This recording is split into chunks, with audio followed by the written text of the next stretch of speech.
أجانب نادي النصر جاهزين بكرة لمباراة الوصل في بطولة آسيا 2. أخذهم جيسوس معاه دبي.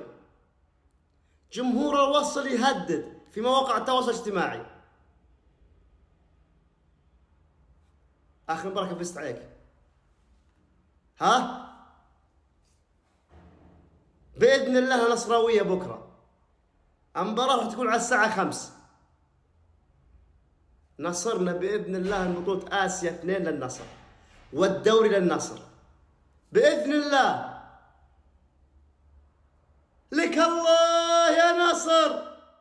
توقعاتكم بكرة بكل صراحة أتوقعها 3-1 النصر.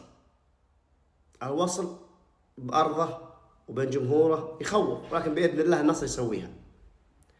الإضافة اللايك، نشر المقطع يا أخوان، الله يسعدكم جميع. سلام.